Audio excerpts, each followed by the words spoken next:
कक्षा 5वीं के सभी विद्यार्थी तैयार हो जाइए।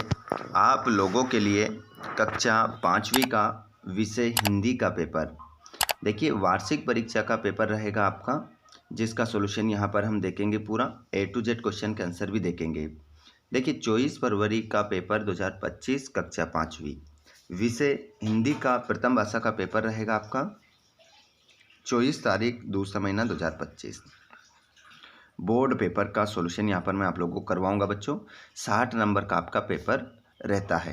देखिए यहाँ पर आपको इन सभी प्रश्नों को क्या करना है, नोट करना है, याद करके रखना है इन क्वेश्चनों को, क्योंकि यहाँ से पूरा सॉल्यूशन में से आपको बहुत सारे क्वेश्चन देखने को मिलेंगे। आइए प्यारे बच्चों, तो बिना देर के हम स्टार्ट करते हैं। तो जितने विद्यार्थी ऐसे हैं जिन्होंने अभी तक चैनल को सब्सक्राइब नहीं किया है, चैनल को ज़रूर सब्सक्राइब करें और घंटी की बटन को ऑल पर करें, जिससे आने वाले वीडियो का नोटिफिकेशन सबसे पहले आपके पास पहुंचेगा। चलिए तो अब बिना देर के हम स्टार्ट करते हैं पहले क्वेश्चन से। पहला क्वेश्चन आपकी स्क्रीन पर है। प्रत्येक 4 विकल्प दिए गए हैं, सही विकल्प चुनकर उत्तर लिखिए। प्रत्येक प्रश्न के लिए 1 अंक निर्धारित है।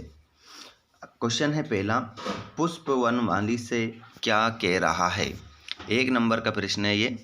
पुष्प जो है वो वनमाली से क्या कह रहा है, तो वो कह रहा है कि देवों के सिर चढ़ाना, सुरबाला के गहनों में गूंथना, वीरों के पथ पर फेंकना, सम्राट के सिर पर चढ़ाना। तो यहाँ पर पुष्प की जो अभिलाषा है, माखनलाल चतुर्वेदी ने पाठ लिखा है आपका, तो वो कह रहा है फूल वीरों के पथ पर फेंकना, जिस रास्ते से वीर निकले उस रास्ते पर मुझे फेंक देना। अगला क्वेश्चन है, उपवास का समानार्थी शब्द है। देखिए पर्यायवाची बताना है यहाँ पर उपवास का, तो त्याग हो जाएगा, व्रत हो जाएगा, तपस्या हो जाएगा, परिश्रम हो जाएगा। तो सही आंसर आपका व्रत होगा। व्रत आपका करेक्ट आंसर हो जाएगा। तीसरे वाले प्रश्न में देखेंगे, उज्जैन किस नदी पर स्थित है। तो यहाँ पर आपका आंसर हो जाएगा गंगा नदी, सिंधु नदी, यमुना नदी, क्षिप्रा नदी। तो करेक्ट आंसर आपका क्षिप्रा नदी हो जाएगा। तीव्र का विलोम शब्द क्या होगा, ये बताना है।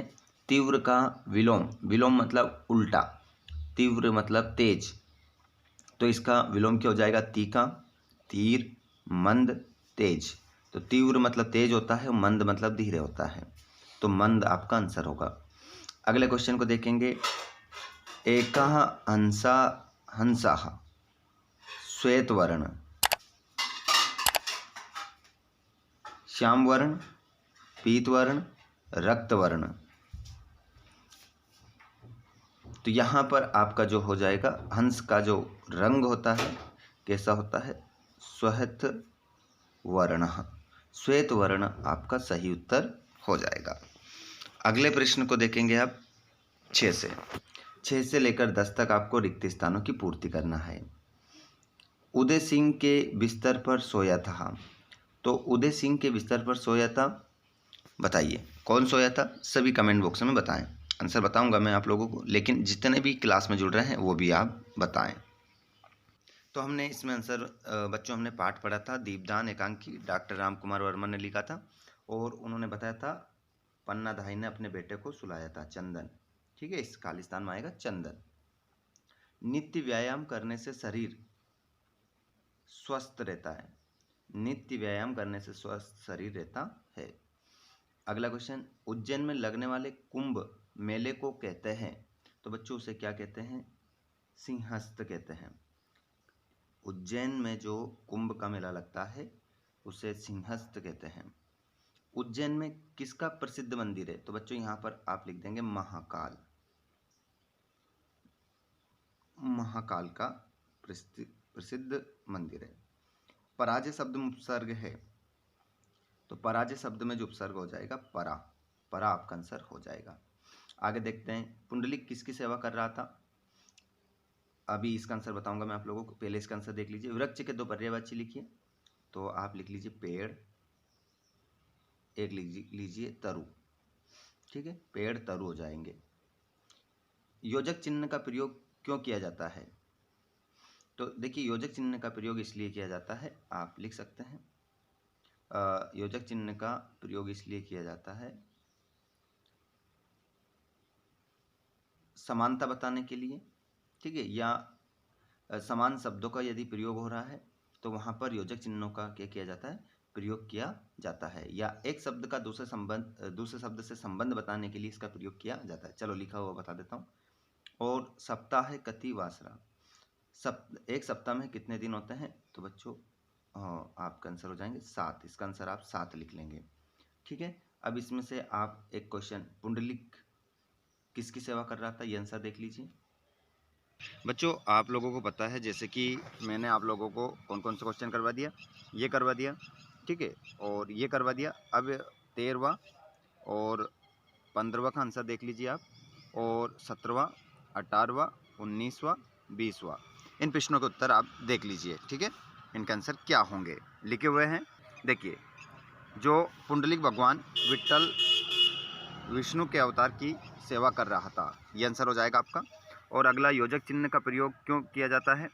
तो देखिए, योजक चिन्ह का प्रयोग मुख्य रूप से 2 शब्दों या वाक्यों को जोड़ने के लिए किया जाता है। ठीक है, ये चिन्ह 2 शब्दों या वाक्यों के एक संबंध स्थापित करता है और उन्हें एक साथ जोड़ता है। ठीक है, ये हो गया। अगला क्वेश्चन देखते हैं हम। अगले क्वेश्चन को देखेंगे। एक क्वेश्चन बताया था मैंने, डॉक्टर भीमराव अंबेडकर का जन्म कब और कहाँ हुआ था? तो ये आंसर है उनका जन्म 14 अप्रैल 1891 को मध्य प्रदेश के महू नगर में हुआ था। ठीक है, आप पूरा लिखा है यहाँ पर, आप अच्छे से देख लेना, जितना मैंने बोला उतना ही लिखना है, यहीं तक लिखना है आपको। उसके बाद अगला क्वेश्चन देखेंगे। क्वेश्चन नंबर आपका है 18वां वाला।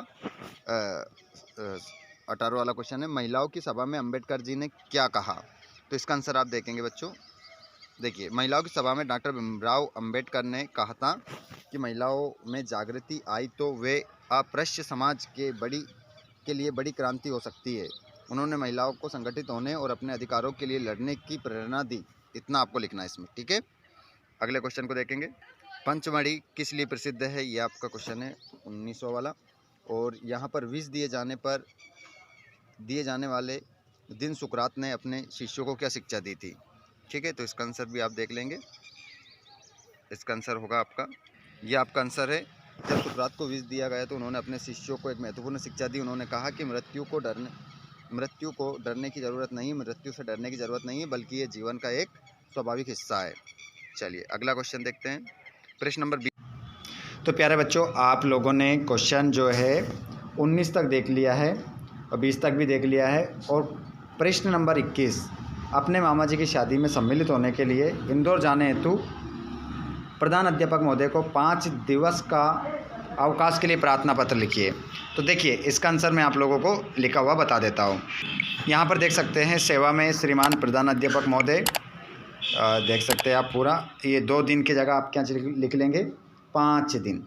ठीक है, 5 दिन आप लिख लेंगे। 5 दिन अवकाश हेतु पूरा लिखा है। सभी ने निवेदन है कि मैं आपके विद्यालय कक्षा एक नियमित छात्र हूँ। अचानक मेरे मामा जी की शादी आ जाने के कारण मुझे 5 दिन का अवकाश प्रदान करें।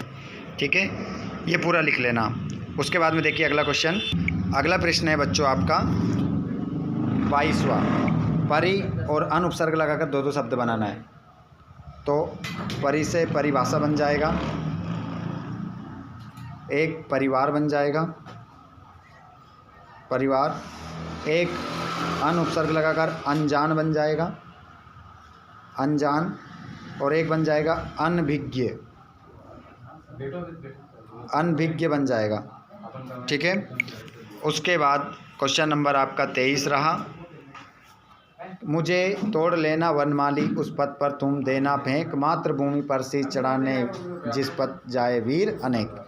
ये पंक्तियाँ, तो यहाँ पर इन पंक्तियों को पढ़कर नीचे दिए गए 3 प्रश्नों को उत्तर देना है। तो उपर्युक्त पंक्तियाँ किस पाठ से ली गई है? तो आंसर हो जाएगा पुष्प की अभिलाषा, पुष्प की अभिलाषा पाठ से ली गई है। अभिलाषा, पुष्प की अभिलाषा, पीछे जोड़ देना ये। ठीक है, और इस कविता के कवि का नाम क्या है? तो उसका आंसर हो जाएगा माखनलाल चतुर्वेदी, माखनलाल चतुर्वेदी, माखनलाल चतुर्वेदी, माखनलाल चतुर्वेदी उसे कहते हैं। ठीक है, अब यहाँ पर कह रहा है अगला क्वेश्चन में, इन पंक्तियों का भावार्थ लिखिए। तो इन पंक्तियों का भावार्थ देख लीजिए आप। देखिए, इन पंक्तियों का भावार्थ ये रहा, हे वनमाली तुम मुझे तोड़कर उस राह फेंक देना जहाँ सूरवीर मातृभूमि की रक्षा के लिए अपना शीश चढ़ाने जा रहे हैं। मैं उन शूरवीरों के पैरों तले आकर खुद पर गर्व महसूस करूँगा। ये इसका अर्थ हो जाएगा। अगला प्रश्न है आपका 24वां। सुविकसित भारत का सपना साकार करने के लिए डॉक्टर अब्दुल कलाम ने बच्चों को कौन कौन सी अपेक्षाएँ की है? बच्चों से कौन कौन सी अपेक्षाएँ उन्होंने की है, तो इसका आंसर भी आप देख लीजिए। ये रही उनकी अपेक्षाएँ। शिक्षा में सुधार और युवाओं को आत्मनिर्भर बनाना और विज्ञान एवं प्रौद्योगिकी में प्रगति। ये दोनों पॉइंट आप लिख सकते हैं अच्छे से, ठीक है। उसके बाद में अगला प्रश्न देखेंगे आप। अगला क्वेश्चन है आपका 25वां। 25वें प्रश्न में आपको क्या करना है, गद्यांश को पढ़कर नीचे दिए गए प्रश्नों के आंसर देना है। जैसे कि क्वेश्चन है आपका, इत्र बनाने के लिए पेड़ के किस भाग का प्रयोग किया जाता है? तो इसका आंसर हो जाएगा फूलों। फूलों का प्रयोग किया जाता है। पेड़ पौधे से हमें क्या क्या मिलता है? तो फल, फूल, लकड़ी, है ना, लिखा है फल, फूल, अन्न, चाय, कपास, कॉफ़ी, लकड़ी। ये सब हमें किससे मिलता है? पेड़ पौधों से मिलता है। पेड़ों के प्रति हमारा क्या कर्तव्य है? तो इनकी रक्षा करना चाहिए, हमारा कर्तव्य है, ठीक है। अगला है, पेड़ों से वातावरण में क्या क्या होता है? तो देखिए, पेड़ों से वातावरण में छाया हमें मिलती है, ठीक है, और शुद्ध हवा हमें प्राप्त होती है। हमारे मित्र कौन है? तो इसका आंसर हमारा पेड़ हो जाएगा। अगला क्वेश्चन को आप देखेंगे, माँ विषय पर निबंध लिखना है। मेरी माँ विषय पर क्या लिखना है? निबंध लिखना है। तो इसका निबंध भी आप देखेंगे अभी।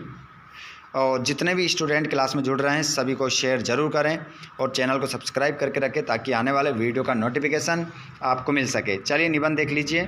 ये रहा आपका निबंध। माँ का प्यार सबसे अनमोल होता है। माँ की ममता और दुलार से ही हमारा बचपन सुरक्षित रहता है। माँ की दुआएं हमेशा हमारे साथ रहती है। माँ का स्नेह और समर्थन हमें जीवन की हर चुनौती का सामना करने की ताकत देता है और माँ की गोद में ही हमें सबसे ज़्यादा सुरक्षा और आराम मिलता है। आगे देखेंगे, माँ की मेहनत और त्याग से ही हमारा भविष्य सुरक्षित होता है। माँ का प्यार और समर्थन हमें जीवन की हर मुश्किल को पार करने की ताकत देता है। माँ की देखभाल और स्नेह से हमारा शारीरिक और मानसिक विकास होता है। आगे आप देखेंगे, माँ की प्रेरणा और मार्गदर्शन से ही हम अपने लक्ष्यों को प्राप्त करते हैं। और अगला है, माँ का प्यार और स्नेह हमेशा हमारे दिल में रहता है और हमें जीवन की हर चुनौती का सामना करने की ताकत देता है। तो इस प्रकार आपका ये पूरा क्वेश्चन पेपर हो गया बच्चों। क्लास अच्छी लगी हो तो लाइक कर दीजिएगा और हमारे सभी कक्षा 5वीं के बच्चों को ये क्लास शेयर करें। और आप चाहते हैं कि इसी प्रकार अन्य सब्जेक्ट के वीडियो आपको मिलते रहें तो चैनल को ज़रूर सब्सक्राइब कीजिएगा। धन्यवाद। Thanks for watching. जय हिंद।